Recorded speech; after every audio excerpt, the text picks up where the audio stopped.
લેવલે કોઈ તમને કોઈ લાગતું હોય કે વોટરપ્રૂફિંગમાં ક્લિનિંગની પ્રાયોરિટી કેટલી છે અને પાણી છાંટવાની પ્રાયોરિટી શું, ક્યોરિંગની કેટલી ઇમ્પોર્ટન્સ છે?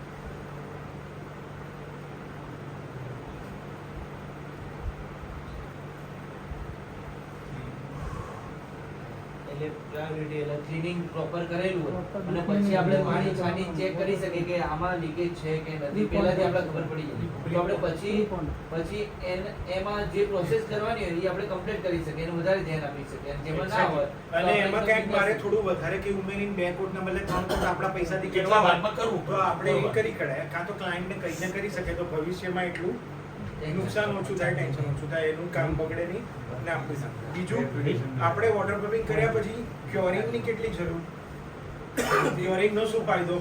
સૌથી વધારે કેમ?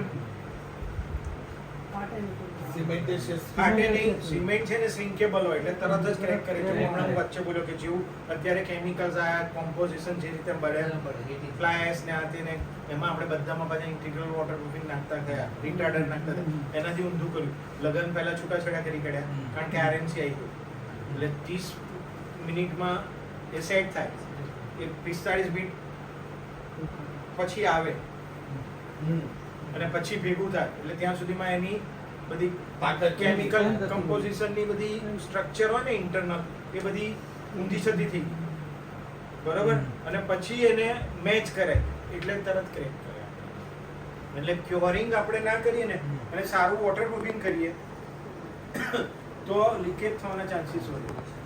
એના કરતાં પ્રોપર વોટરપ્રૂફિંગ કરીએ પણ ક્યોરિંગ પૂરતું કરીએ, ઓવરહેડ ટેન્ક, અંડરગ્રાઉન્ડ ટેન્ક, સ્ક્રીડ બધામાં ફૂલ ક્યોરિંગ થવું જોઈએ. ફૂલ ક્યોરિંગ થાય ને એટલે આપણું કામ લોખંડ જેવું સક્સેસફુલ થાય, સોને પે સુહાગા જેવું સક્સેસફુલ થાય. થોડીક એરર નાની રહી ગઈ હોય અથવા બાય ચાન્સ નથી રહી ગઈ તો મારી સર્વિસ લાઈક 5 વર્ષની આપી હોય તો 7 વર્ષ સુધી લીકેજ ના લાગે.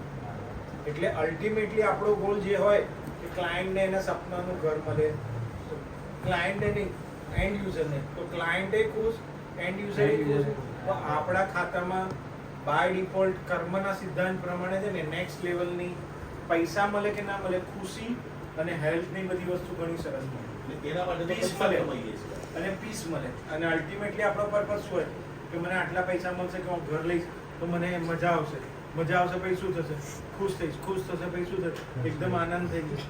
આનંદ પછી શું, તો પહેલેથી જ આનંદ આવી રીતે સીધો મળી શકે. કામ સરસ કરીએ તો બધું સરસ જ થવાનું. તમારા કોઈ ક્વેશ્ચન હોય કોઈ રહી જવાનું?